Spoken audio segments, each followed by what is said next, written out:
belajar anak didik kami sekalian yang kelas 11, bagaimana kabarnya? Bertemu kembali dengan saya Nova Delima Panjaitan.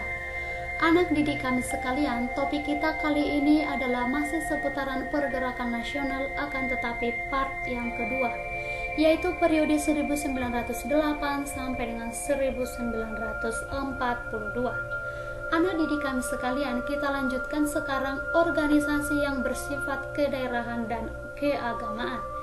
Kita lihat yang pertama, organisasi kedaerahan, yaitu adalah diantaranya Trikoro Darmo. Latar belakang berdirinya Trikoro Darmo ini adalah perubahan organisasi Budi Utomo yang awalnya dipandang sebagai organisasi yang mewadahi aspirasi pemuda.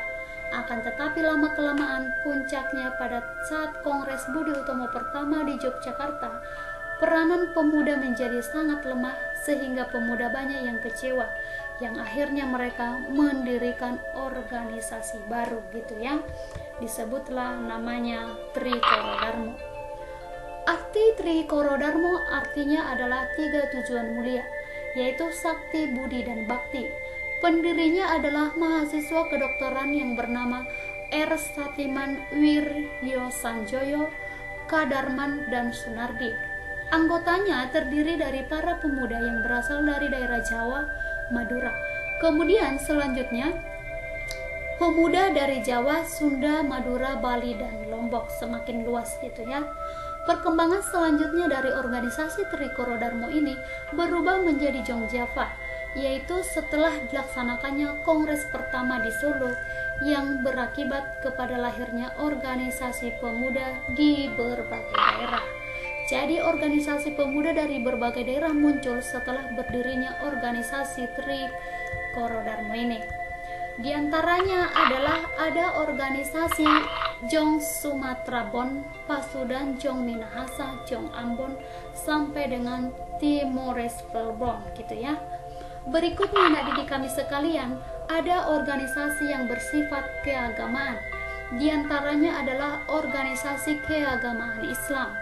Setelah gerakan reformasi Islam berkembang di Indonesia, muncullah beberapa organisasi lain, di antaranya organisasi Muhammadiyah, organisasi Al-Israt, organisasi Sumatera Tawalib. Berikutnya adalah organisasi Pemuda Muslimin Indonesia, organisasi Asyur Nahdlatul Ulama, dan organisasi Pemuda Muhammadiyah. Kemudian organisasi yang berhaluan keagamaan Kristen, diantaranya ada organisasi Persatuan Pemuda Kristen, berikutnya organisasi Persatuan Pemuda Katolik.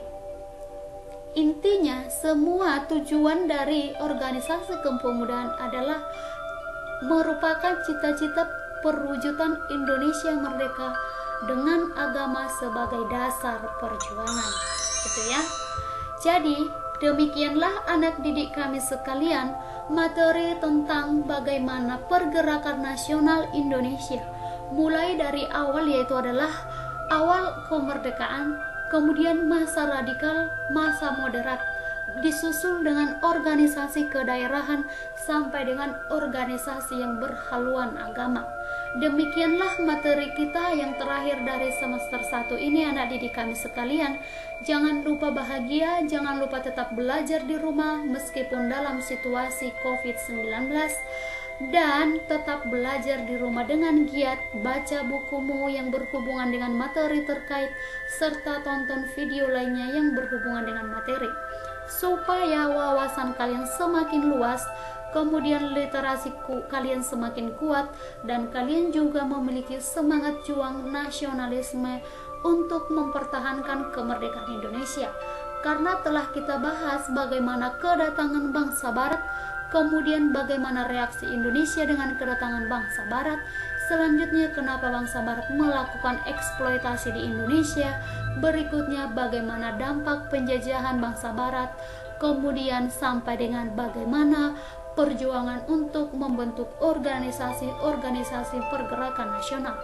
Sebagai generasi penerus bangsa dan negara, selayaknya kita harus berbakti kepada nusa dan bangsa dengan menjadikan diri sebagai teladan berguna, memiliki pengaruh bagi orang yang di sekeliling kita, bagi orang yang ada di keluarga kita, maupun terhadap nusa dan bangsa, secara khusus terhadap Sang Pencipta kita masing-masing.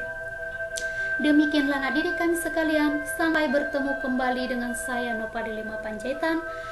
Semoga ilmunya bermanfaat. Jangan lupa tetaplah belajar. Semangatlah untuk kita semua. Sekian dan terima kasih.